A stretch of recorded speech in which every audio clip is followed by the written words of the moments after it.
on to the main purpose of actually being here. I suppose the purpose of us being here is just to talk about the bollocks, and we've done that mostly so far. So Succeeded. just GG, well just played. continue. But yeah, so obviously we have had the start of King of the Desert over the last few days, and we're just gonna have a little look through the results. So this will contain plenty of spoilers, and yeah, we'll kind of see any shocks, etc. Let me just move to there. I haven't set up my Liquipedia one because I'm a pro caster. That one. And then I'll have to F11 zoom in. That is what we're going to have. I mean, is that big enough? No, let's zoom more. Oh god, zoom too much. Sorry. I'm just trying to get this so that it's even halfway visible. And that, right, we're going with that because I'm not faffing about with it anymore. But anyway, so it slightly annoys me that these aren't in order of What, the day they were played? yeah, I did kind of Yeah, want it's by that. seed. Yeah. So by seed is still weird because Well, no, Leary's seed 1, then Viper's seed 2, hence why they're in separate sections. I see. Because Okay, the top half will qualify for one group, the bottom half for the other. okay, that makes sense. Right. So I think that makes Hera seed 3, Yo seed 4. Okay, that all makes sense now, and we've got it in some form of workable format that's even halfway visible. So we're gonna start. We'll run top to bottom rather than Thursday, Friday, Saturday, Nice. Sunday, etc. Just because of ease. But yeah, Leary versus Daniel. Well played, Daniel, getting the one game off of Leary there. He didn't just beat Leary, though, did he? He made him look silly in that game. I must admit, I haven't actually seen all of the games. Just watch that one. Okay. Daniel's win, it makes him look like they've swapped accounts. It's ridiculous. Okay, I'll have a look through that one. If he came up against a worse player, he could have won a set quite easily. That one was But total domination. Leary's probably favourite, and so always Yeah, going to win. And Daniel, I feel, has made huge improvements over the last few months, and Yeah, I think it's just a rough draw has cost him here. yeah, because even like Hidden Cup 4, he was a couple of better decisions away from qualifying. Yeah, and that was against Leary, wasn't it? Leary didn't have to qualify, so no, it wouldn't have been. What am I thinking of? Don't know then. I swear Daniel played Leary in that. But anyway, we'll not rely on my memory because I'm sure I'm wrong. But I'll find it as we go. Cool. But yeah, so really decent result for Daniel to take a game off Leary there, qualifying for a main event. It was against ACCM. Thank you, Dave. You are right. ACCM Daniel 4-3. Cool. Thank you. I think that was a good set, that one. It was very good set. And yeah, definitely just a couple of decisions on Lowlands, I think the map was. A couple of better decisions for Daniel there, and he could easily have been in the main event. So yeah, I think he's come on leaps and bounds and is on the cusp of that top bracket. He's one of those who's just around the top 16. Yeah. Which there's a group of them. 16 to 25, that sort of bracket. As you say, there's a group of players just sat there at the moment, waiting to break in.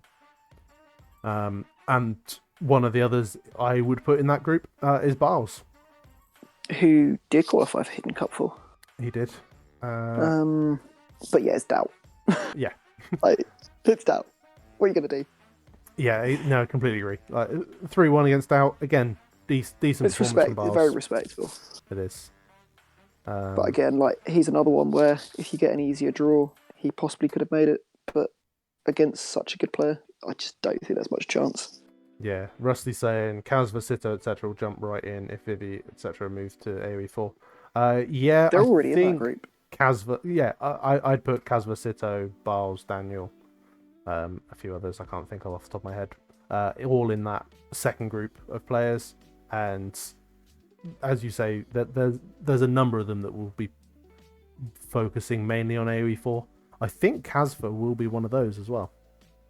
He did perform well, I think. Yeah, he did. He was top 8, wasn't he? Yeah.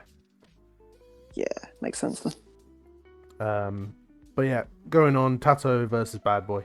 Pretty straightforward game for Tato, that was. Yeah. It's just mismatch of skill. Yeah. Oh god, I've got to try and get this in the right place. I went too far. There we go. Okay, we'll go there. The Gal versus Fire. A lot of internet issues there. I was casting that day, and that one I found that day was very long, just because of how much time was spent out of games. I think I even had to call you in to help me at the end because I was that desperate. That desperate. Yeah. But yeah, the Gal's a beast. Yeah, it was, again, fairly straightforward again. Same, I think, with Slam versus Bhakti. Yeah, that's one of the roughest matchups for both of them in terms of they're both people who would want to be qualifying and would expect to. But on the day, Slam just showed up and smashed him. Yeah. Then Nikov versus Song Song. I was a little... I was very vocal on my stream with the first game. How dull that was. It's not a set I watched. Okay, so think I was at work. Game 1, they both opened Spearman, but only like 2 or 3 into... Yeah, I saw only Game 1, looked at the walls. They opened 2 or 3 Spearmen, and then into some sort of pseudo FC. Song Song then went for a castle as Byzantines, but didn't make cataphracts. And then Interesting. There was like one fight at the 35-40 minute mark, and it was over. Wow. It was just such a nothing of a game. And I was arguing with Soliprem in the chat here because he felt that there was loads of strategic thinking and decision making and double guessing and bluffing, well, that etc. can be. Maybe, but for me, it was just they were so passive and were doing nothing, waiting for the other to do something to respond, and it was just a nothing of a game.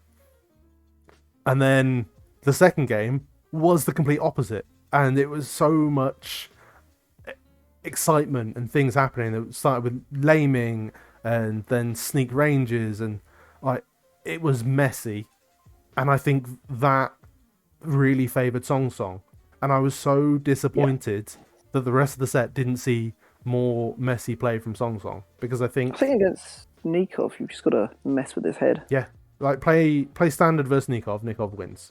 Make it messy, make it difficult for him, and as you say, mess with his head, and he's got a fighting chance there. It's exactly what you want.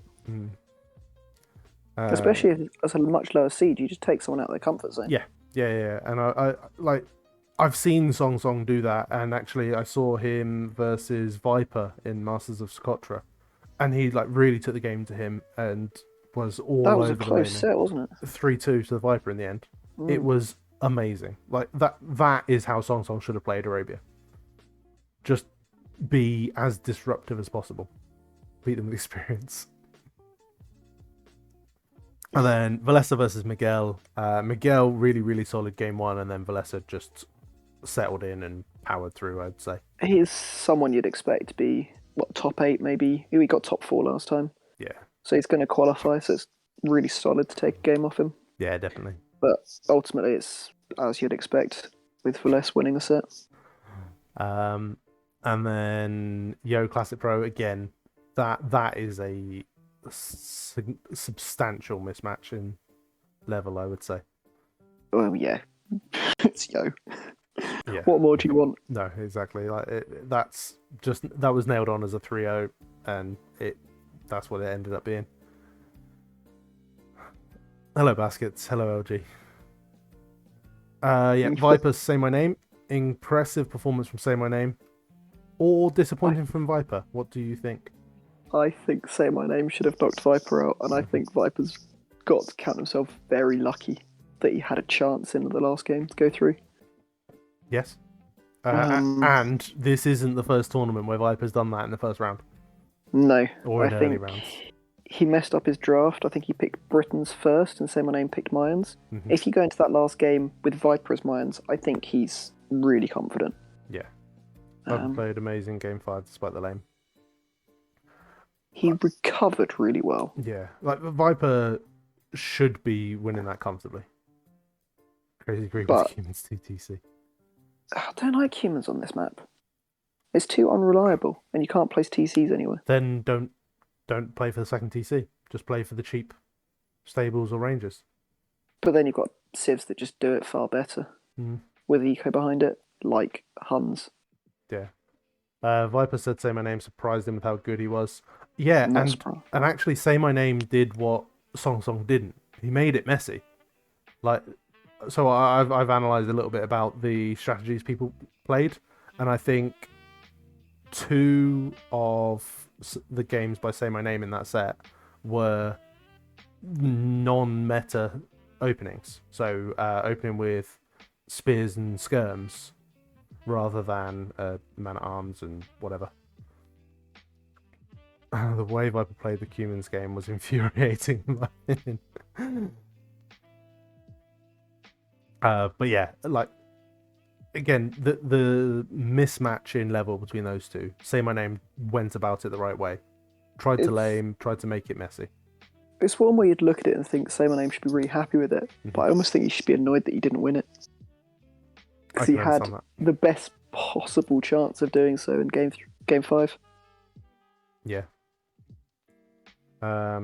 Jordan versus Dark. The game 1 of that was fun. Yeah, it was. Yeah. And I think Dark threw it. Arguably, yeah. I think he needed to go heavier army considering how bad his map was. Because essentially they were trying to do the same thing, but Dark had eco behind it. Yeah. But it was Because very fun to watch. But yeah, very good game. But then also as Jordan, you're expecting him to win that set quite comfortably. Yes. Yeah, the score is what you'd expect, but that doesn't do justice to how well Dark actually played in that set. Yeah. And the same is 100% true of the next one, Winchester versus Max. I saw a couple of those games. They're pretty good. They could have gone either way. Every single one of those games could have been won by either of them. Like, it was, wow. Yeah, there were it was a very, very open set of games. Max full-walled most of the games pretty early, but also lamed as much as possible. He actually won with Showtells. He did indeed, Winchester. God gamer. That, like, in the first game, I think it was Vietnamese versus Ethiopians. Max was all over him, and then Winchester basically went full Showtells. Just incredible. Well, castle drop into more castles, into more castles, into more castles. Then add some Showtells. What a hero! Yeah, it was a good set to watch. Well, it's sort of like what Max used to do of playing the slight off meta. Yeah. Make decisions that you wouldn't expect. Play it out the box a bit, which is what Vinch is now doing. Yeah, definitely. So that's made it a very attractive set to watch. But it's quite clear that Max just hasn't been playing enough recently to be up at the same level. Basket saying Max hasn't had a good 1v1 result since Hidden Cup 2, and even then it was only in the finals because Larry had to drop. Yeah. Very true. Very true. And then Capoch versus Sito. I think we called this as possibly one of the closest sets going into this last week. Yeah, I think it was the one I was looking at as the best matchup, that and Backed Slam, but obviously Backed Slam didn't work out as I had hoped. Yeah, I've just had a ping come up on my computer. Dave, thanks for the subscription on YouTube. Appreciate that. Or I assume it was you based on the name of the person and the fact that you just typed in exclamation mark YouTube. But yeah, was their name Dave? It was. Wow. Yeah, no, I am a detective. But yeah, Sito Capoch was a very enjoyable set as well, actually. Sito also in game 1 attempting to throw by killing his own castle foundation with a mangonel. Yes, I forgot about that. That was good. And then Casva Vivi. Again, I was going through the strategies for opening, and I sent Boo my stuff, and I've got it down there as 1 times Casva versus Vivi, and that was it. And he knew exactly what I meant about what the opening was, because like, what do you call that opening? You don't. No. It's Goths against Franks. You've got a Civ loss. You've got no win conditions sort of from mid Castle Age onwards. Yeah. So you had to make it messy. So it was Drush, Vil Wars, douching, whatever. Into counter towers and then counter douche. Loved it from Casva. That was such a good way to end that game. Baskets, we're going to go on to talk about Vivi in just a minute. He's on. Yeah, LG, you jumped into Gloriaz's chat about that one, and it was just so funny to watch. And then we have ACCM versus Fish. A very, very comfortable set for ACCM. ACCM's a beast. Like, Fish is a good player, but he's just not ACCM. Was it you that Fish beat in the qualifiers? No. No, that was Ziggy then. I lost to Twig. That was it. Yeah, LG was talking about Fish being someone that's impressed him of late. And I agree. He's suddenly kind of got his name around there at this higher level. And it'll be interesting to see if he can kick on over the next few months. And then we're on to the last couple of games. Again, very, very comfortable games, as we kind of would have expected. Both of them you'd expect. MBL and Hera, both like top 8 easily. Both will be looking to hit at least semi-finals. They should be. Like Bra and Zuppy aren't bad players, but you've got 2 of the very best on Arabia there. Yeah. I think Zuppy tweeted afterwards that he was unhappy with his performance, but honestly, he shouldn't be. Like, getting to this point is a great achievement for him. It's also, he might have had a better result against someone else, maybe taken a game or 2, but again, he's just taken one of the worst possible draws. Yeah. And I think that was one of the few actual wins by Vikings from Hera. I think someone said they'd lost everything until Hera took one. That's what I thought as well. But I don't know for certain. I could be wrong on that as well, but I think that was the only Vikings victory. I think he got psyched out by the name. Entirely possible. I've quit my job to practice to beat the Brits. So possibly Sean, who's around the community. He's in the Irish community as well, and he's organising a team game between the Irish and a load of British players. And I think the Irish might be slightly motivated for this. It's great. Vikings lost 5 games and then won that last one. Yeah. I did see someone else putting together some statistics about how often they were picked and everything like that, but not including any information about the actual outcomes of them, whether they won or lost. So kind of loses any validity in my eyes. I think you'll still see them picked in the main event, just lower down. Yeah, I think, well, I don't know, as we go further in, we get less bans. Yeah, but you also get more picks. True. Yeah, so it should be roughly the same number of civs involved. Like, so their eco's still mad, you just need to kill with it quicker.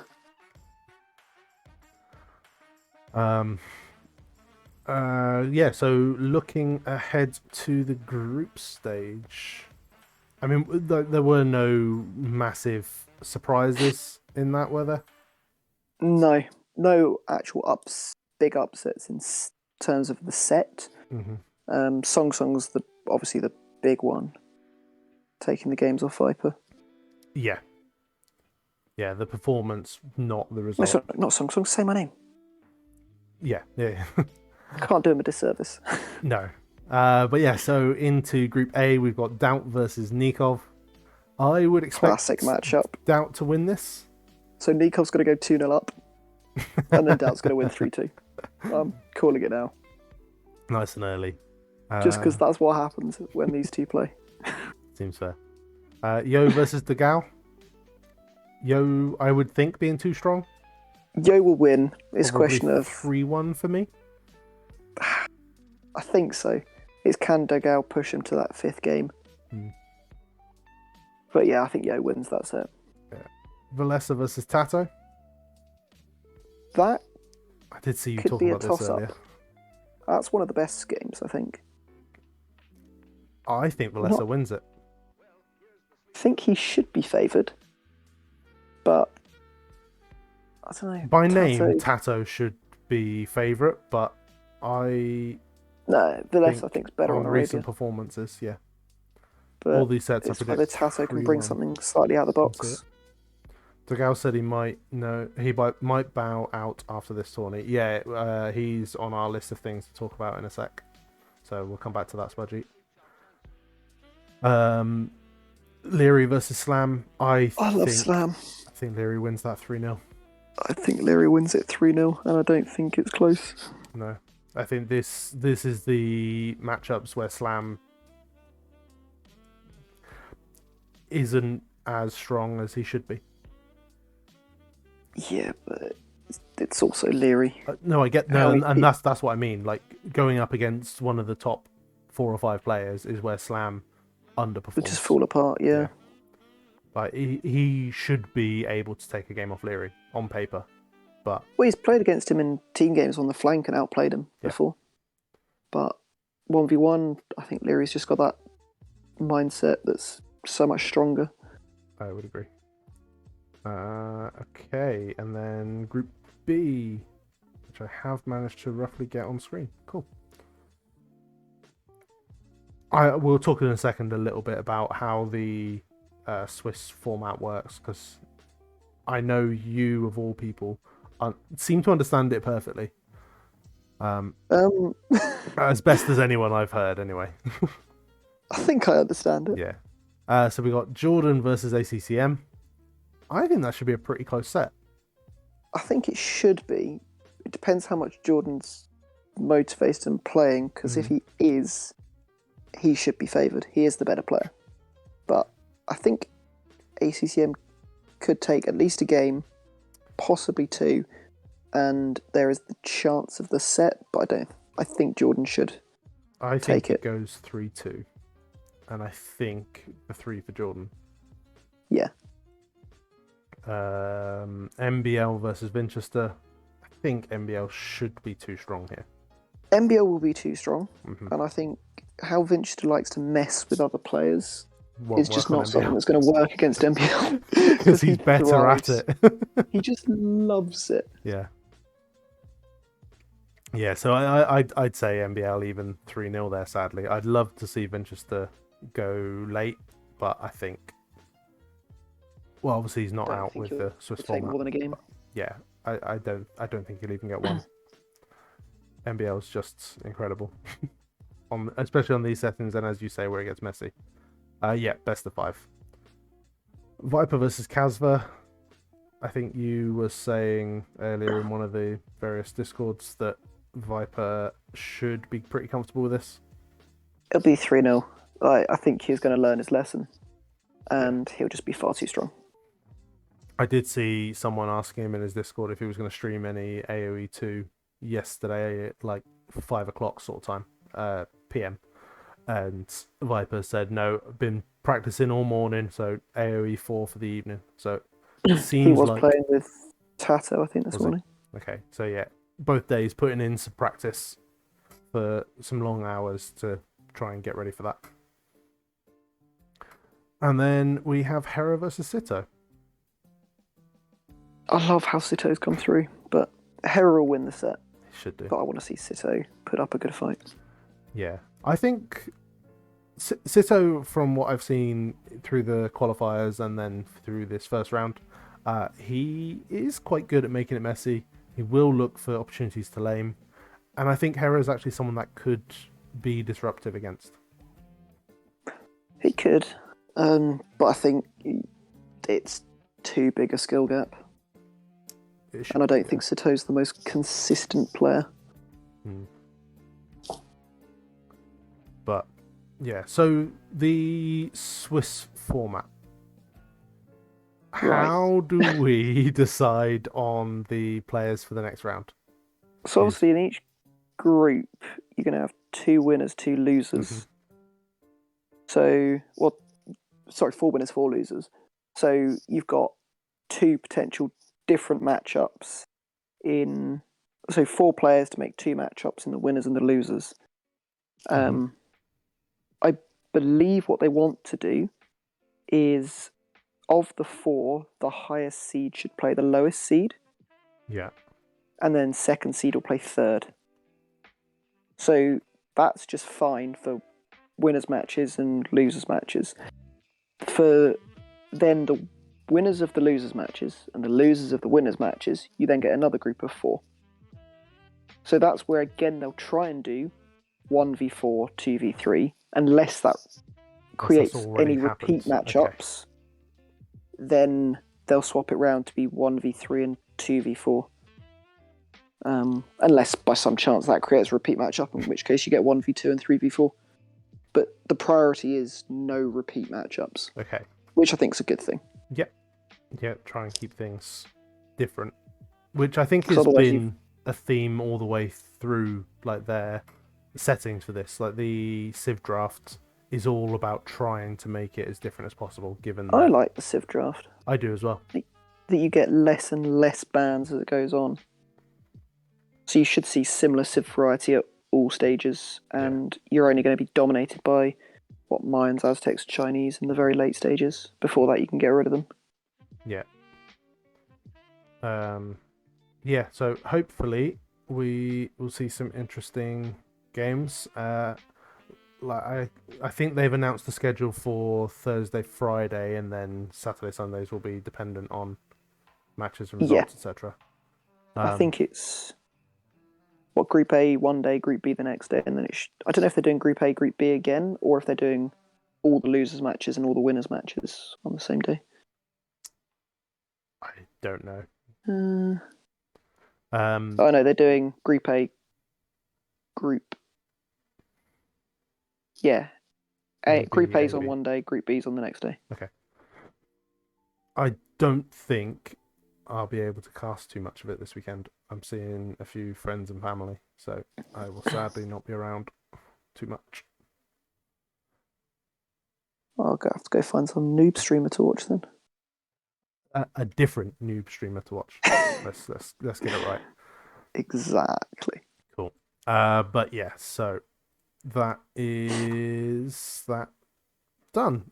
So moving on, one of the things that you and I have discussed before, I've definitely had a little rant about it on stream, but I regularly see comments from people on mainly AOE Zone, etc., about the qualifiers versus invitational setup.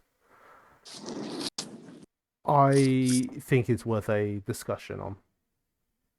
I think you and I are both fairly opinionated, but opinionated in the same way, so we can't have too much of a debate. I'm not opinionated. But yeah, I think qualifiers are fantastic for the scene, and I think I agree. It's the way forward. I get invitations. I think they are necessary to keep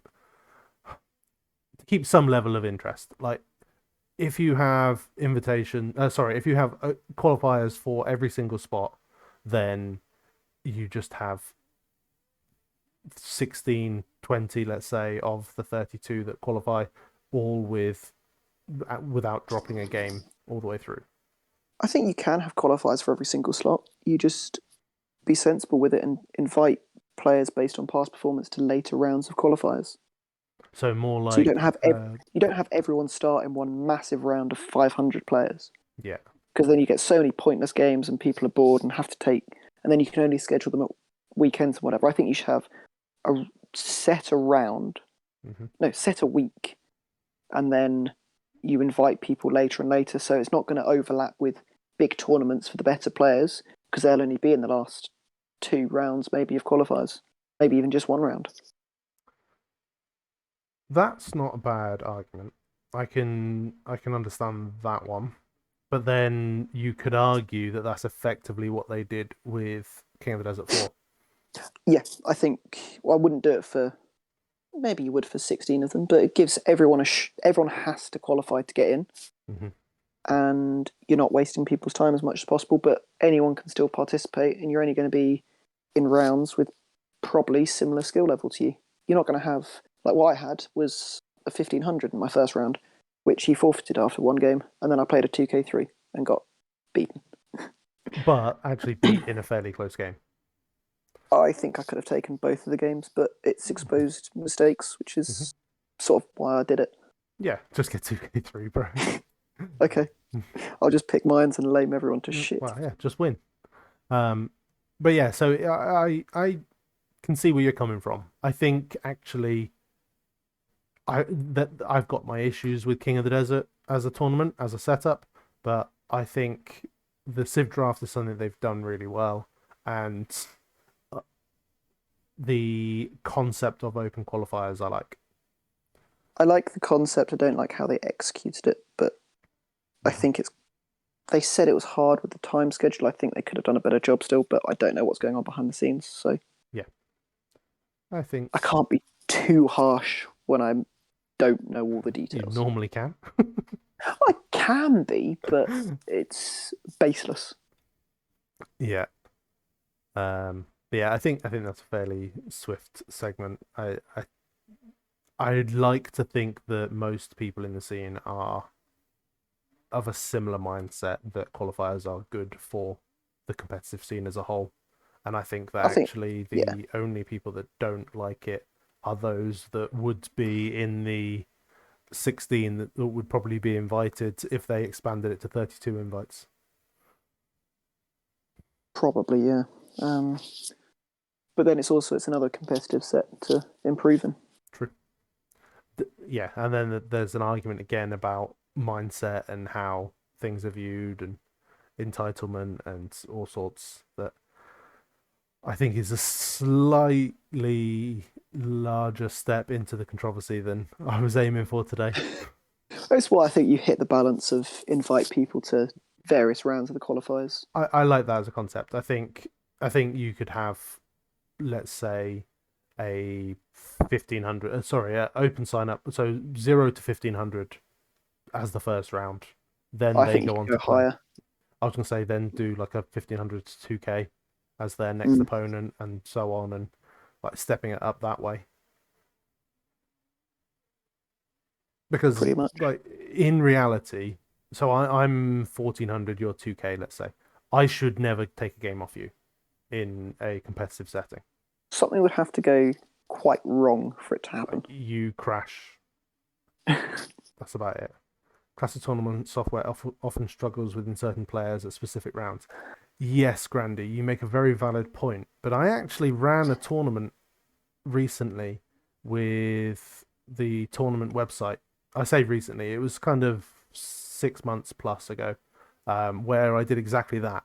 So I had like the lower players do, yeah, it was doing it manually. You just do it in Google Sheets, and people are pretty damn good with that these days. Yeah. So But it's you not that basically hard. end up doing it as separate rounds of the same tournament. So it's doable. It takes more effort to do, but it's doable. And it kind of like the same sort of format as the English FA Cup for those that know their football. Higher teams come in later and later, which I think actually makes a lot of sense. And then you have giant killings in the FA Cup, which Ideally. you will hopefully see everywhere. That is the reason why people love the FA Cup. Oh, it is. Boo calling himself a giant. I'm not tall enough to be a giant. It's fine. But yeah, so moving on. The next thing on my list that we were going to have a little chat about was Vivi. I don't know if anyone has managed to see it yet or not, I will just share a link to. Oh, I haven't got it open. Damn it. Uh, One of my favorite memories is watching Worcester City knock out Coventry at the Rico. Nice. Right. I'm just getting the link to Vivi's announcement. So obviously he released it on Do You, so it was all in Chinese, but it has been translated into English by Kai. So there is a link for anyone that wants to have a little read of it. Basically, he. What about supporting the up dog? Um, Hey Dave, what's up, dog? I was waiting. But yeah, so Vivi talked through a little bit about his upbringing, his experience getting into the Age of Empires scene, and actually, it's a heartbreaking story. Like he's had a really rough life, and hey, Trap.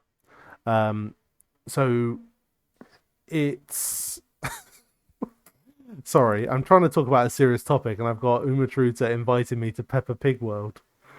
Um, but yes, so Vivi has had he's had a difficult life, and he managed to get into being considered one of the top players of Age of Empires for a while, and basically every time he's underperformed, um, he's had some. I'm leaving that one out, LG. That wasn't in the thing that he shared. Um, but he every time he's underperformed in a tournament or made a mistake or basically not done as well as he could have, um, he's received a lot of stick from his audience or from other members of the Chinese audience. I seems like streaming fans are harsh AF in China. Lex got roasted off AOE too. Tutor, that was exactly what I was going to bring up as well. Um, you're right, LG. He did. Yes, Lix has talked about a very similar experience before, and it actually forced Lix out of streaming for a little while. I think this is all my own assumptions and most likely misconceptions, but I believe that China is fairly nationalistic. So for the Chinese audience, seeing top Chinese players not performing well in a tournament is a a pretty big deal for them. So their reaction is to go and be negative and, as Tutor says, harsh AF to their players. Chinese league scene has incredibly passionate fans. Yeah, so it seems like that's the case anyway. If only Vivi was able to stream on Twitch, I think he would be very successful. I completely agree. Like, if Vivi could stream on Twitch and could speak English, he'd have a huge following. Like, he is well liked within the English speaking segment of the community. I think it's more like esports in China is like football is here, so you get all the people screaming. Entirely possible. Um, but yeah, it's a sad read, and I think it's a reminder to all of us about how we treat people that ultimately owe nothing to us. They are there playing a game for them. Yes, we watch them, we enjoy watching them, we often support them, but ultimately it's the people and they're trying their best. They're not failing because of any want to not succeed. Um, so yeah, it is sad to hear Vivi and Lix going through similar experiences. And actually, I think it's been a fairly common uh, common theme for some of the pros from Age 2 as they've been switching across to Age 4 a little bit. The expectation of the audience that they somehow are owed something. Um, People are annoyed because they're not getting what they want from the streamers, but ultimately you essentially get to vote by not watching them, not subscribing, not following them, not engaging with their content, which is what many people have chosen to do. and there's just no need to go and be an absolute bellend. Seems like ultimately that is the best way to describe the internet. Stop being a bellend. Be a Simple. bellend in the right places. On Socotra. Yes, it's exactly why we've hosted it. Yes. Take Just all your anger out in Socotra. done. Just clarify JBR versus LG, Socotra best 21, taking all neutral balls. I'd happily play. I'd happily play LG on Socotra. He'd probably destroy me at the moment. He's way more practiced than I am in age at this moment. The reality is that you only need 1% to be vile. True. And that 1% being vocal and vile makes it a very, very negative experience. Like, I'm pretty lucky in my audience is small and you're all very, very nice people. But there is someone that pops in from time to time and makes it a really shitty experience for me as a streamer. I wonder who that is. I have no idea who it is. But like, Is it my best friend? it is your best friend. But like, it's not fun. And that's one person that does that to me. JBR, you suck. Cheers, Fudgy. Don't worry, I've got your back, JBR. Cool. Um, Stop losing your stream to the French. But yeah, it's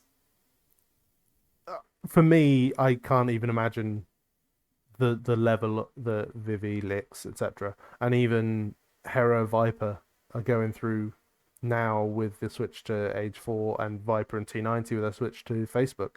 Like, people are incredibly entitled in how they expect their content to be delivered. And they actually have no right to be. They are free to move to someone else. They wouldn't stay watching someone else out of a level of expectation to the streamer expects them to be there. Like, that's just not the way it works. But yeah, It's their choice. Like, you can agree or disagree with what they've done. You can understand the reasons or just not understand why they've made their choices. But ultimately, it's not your choice; it's theirs, and just deal with it. that's ultimately it. Like, you Find someone else to watch. there you go. That's the solution. That's not Boo's instruction to everyone watching. If anyone just came in to Yeah. hear just that command, find someone else to watch. If you That don't want wasn't. to go to Facebook, come here. We'll Yep, welcome you in and chat we shit will. about you. It's We fine. will. But anyway, the end result for Vivi is that he is going to be making a switch across to AOE 4, and we've actually had a couple of other players say that they are going to be doing the same. I believe Miguel and Degao have both said. I don't know if Degal said he was going to age 4. I think he said he might stop Okay. age 2, but I've got no idea what exactly was said there. Um, I find it slightly surprising that they're making such clear-cut statements. I could understand it for someone like, say, Casva, who's at the moment clearly quite a bit better at age 4 than he is at age 2 relative to the competition. Yeah, But I think it would be silly to commit too hard now before knowing what it's like long term. yes. Like, there's players are still trying to figure it out, and there's a lot of excitement around that. Like, you've played the same game for 20 years. I imagine suddenly finding a new game, uh, and that you can have some transferable skills into is incredibly refreshing for the age 2 pros. Tagawa implied he had some life thing going on, I think, but that's reading into it. Okay. I didn't see that interview, so I'm not entirely sure what he said, but I had read reference to Tagawa potentially making the move across. But yeah, I think it feels slightly naive to say that these top age 2 pros are going to become age 4 pros, because we're what, 6 weeks in, less, we're a month in to the game.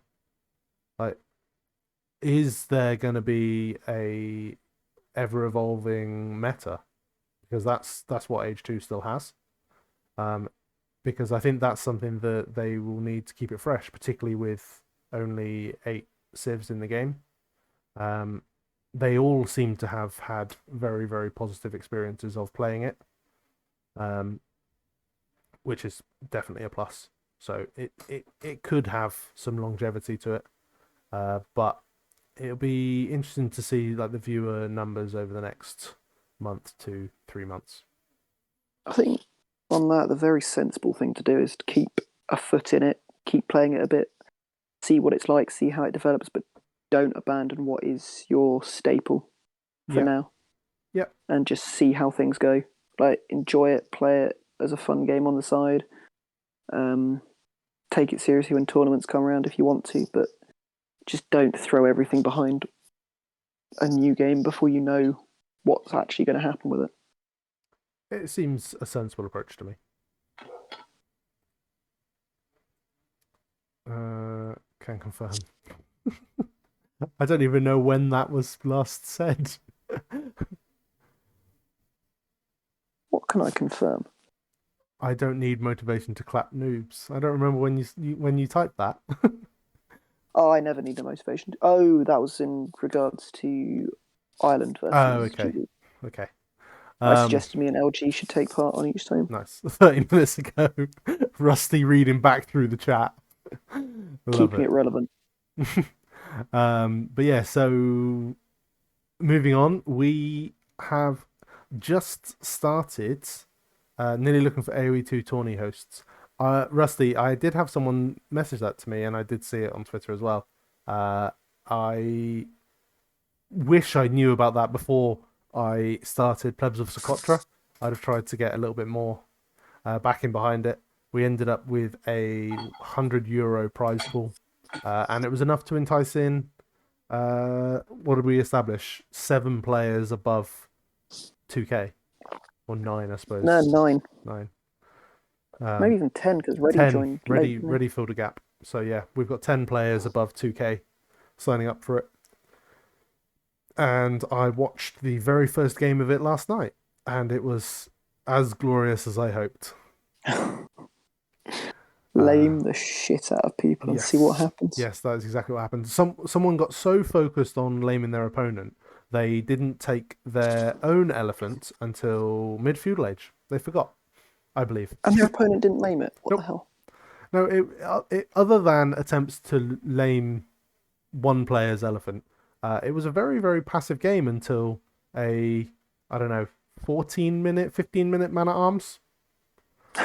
Because speaking to the player afterwards, he thought that the Teuton bonus applied the extra melee armor. So he said, "Oh shit!" when I told him it wasn't until Castle Age afterwards.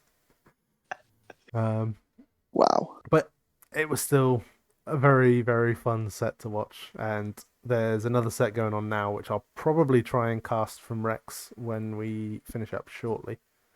Yeah, I can see there's messages in Tournament Rex, so we will try to jump into that because it's Socotra. Like, why wouldn't you?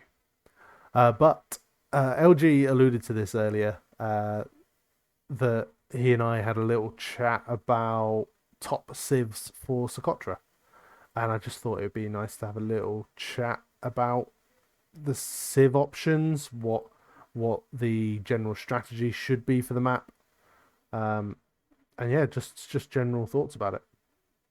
I don't think you can go in with too strict a strategy idea, I agree. apart from lame the shit out of them, Yeah. because it can all go out the window depending on how much food you actually end up with. So priority number one is go and lame your opponent. Yeah. Yeah. And Lame your opponent more than he lames you. would That's you send your first build created, or would you send one of your starting builds? As why a not like for both? anyone that's both was that. Yeah, why not? I support that. I think how many and how quickly you send forward depends on Civ matchup Hmm. and how early you want to get Loom. Because obviously it sacrifices a Vil. Obviously with something like Goths, it doesn't matter. Mayans already have it. Something like Yeah. Lithuanians, you're going to be able to guarantee producing from your TC for longer. Britons even, because they're the faster sheep. Yeah. So it sort of comes down to weighing all those factors up and send the boys. And so when you send these bills forward, what are your top priorities? Is Elephant elephant number one? berries, zebra, anything. I think food is always the best Food is the best because if you can because slow it's their fuel up time, such an it's great. expensive investment to try and recover from. Yes, because it requires wood to make farms. Yeah. Otherwise, yeah, just start walling in golds and stones. Woodline's the easiest to defend, so it's the lowest priority. Yeah, and there's Um, just so much wood accessible that it doesn't make sense to try and deny that. it's also usually nearer their TC and easier to Yeah. wall in. And again, speaking to you fairly recently, I think you said that you discovered how vital stone can be. Yeah, I played it a few times on the ladder and I got trashed to death because I made mistakes. Basically, you And it had happened a your few stone times. walled out and you hadn't walled theirs out. Yeah, and I was trying to make Garmy against towers and it just didn't work. So, what would you put down as your top civs on Socotra? Anything that makes the early game easy. I think screw late game, screw mid game, Mm-hmm. get a good start. Yeah. So something like Mayans is usually pretty good. Britons would be good. Okay. Franks, if you get control of your berries, are very nice. Feels like a big if though. If your opponent's playing Khmer, it right. Khmer should be nice. Huns, because you'll never get housed. Lithuanians, obviously because of the food. And Tatars, because your sheep last longer. would you consider an instant drush from Lithuanians? Yes, it's a And high consideration go straight because if you for send deer, 2 militia, scout, ostriches. and a villager, you can basically guarantee walling in their berries. Yeah. Basically, any civ that has a Dark Age bonus that can help you keep villagers going forward Yeah. is brilliant. And obviously, then you've got Persians just to douche if it all goes tits up. What are we talking about? Debbie, we're talking about strong civ options for Socotra. So the general thing is make sure that there's a how to make your opponent's life misery. Pretty much, yeah. A bigger misery than your life. That's the one. That's all that matters. But yeah, so prioritize a Dark Age bonus that ideally allows you to disrupt your opponent. So whether that is less villagers collecting food or your TC producing for longer, such as like the food bonus from Lithuanians and Britons or Mongols even. So being Another able to, interesting one is Berbers. yes, fast Actually, and I thought moving. of two interesting ones. Berbers, because you can Vil War and just run away. And Poles, because you can Vil War and you heal them. True. So This is again, good. I was talking this with LG about polls, and I was feeling that there's merit to a Polish tower rush because you're able to get the gold to go Castle Age. Yeah, there's complete merit to it, and also Mm-hmm. your Vils will heal themselves, so Yeah. you can keep trushing for longer without losing Vils. It's better, but also you could just go in Dark Age and just keep sending 3 Vils forward, and when they Mm-hmm. get damaged, just walk them home and send another 3, and just Yeah. keep fighting and just make your opponent's life misery. Sounds perfect. Because if they're left with a bunch of weak Vils in like feudal age, when you actually get some army or towers out, Yeah, it's much easier to snipe them. very true.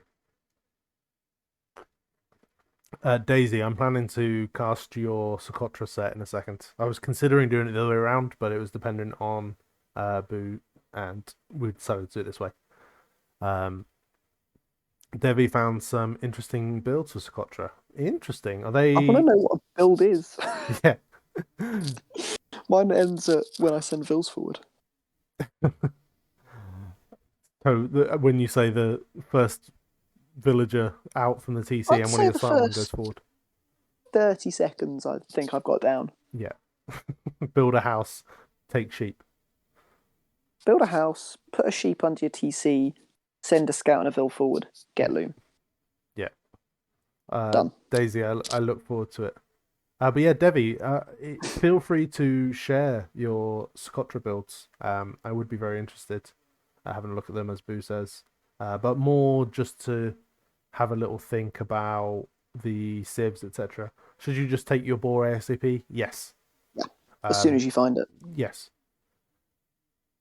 So It's better to have inefficient food than not have the food at all. yeah, so basically send one of your starting vills and probably the first one produced forward, then get loom, and then take your elephant.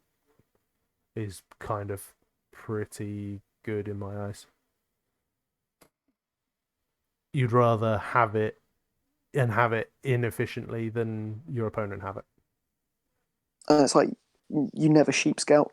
No, They stay under your TC, otherwise they're gone. and the backside of your TC. Yeah, like under, I'd say under a wing of your TC, so they're directly under it. Oh, okay, even there. Yep, Okay. taking no risks. Because even Celt, you can pick Celts, just run your scout under and just kill them. Especially right at the start where there's only like 2 or 3 vills to garrison. They're not going to Well, they're going do. to have like 2 bills under there and 2 forward. Yeah, They're not going to kill your scout. very If you true. kill like 4 or 5 sheep, Or steal thanks. them. That's true. And if they try and shoot your scout with the TC, they end up killing the sheep. Perfect. Oh, it's genius. I'm going to pick Celts now. Boo versus ATCM. We'll see Celts. God. I can't wait for that set. I'm genuinely going to I cast can't as wait. much of the two-handed swordsman division as possible because there's some top quality players in there. The thing is, I'm going to go into this thinking, I don't give a shit. I'm just going to have some fun. Yeah, that's the point of the tournament. I wanted to win. This one, I'm like, I don't care. Which is ridiculous because the last tournament there was no prize pool. This one there is, and you're going, let's just have fun. Well, am I realistically going to be ACCM? No. No. Can I have a lot of fun against ACCM? Yes. Probably. And if you don't, he will. There we go. Someone's going to have fun. Me watching it. Yeah, I genuinely can't wait. Having fun is the true spirit of Socotra. Daisy, like, completely agree. The whole point of this tournament is just to have fun, to realise that it's just a game and that it actually doesn't matter or amount to anything. Just go have fun, make it messy, and enjoy the chaos. People have got so uptight with builds and meta. It's just like, screw it. Let's just have a couple of weeks of fun. The view on laming, like I was playing a team game with Crazini and LG and Pasta recently. Crazini loves a cheeky ball. Crazini loves a lame. But we ended up on Coastal Forest.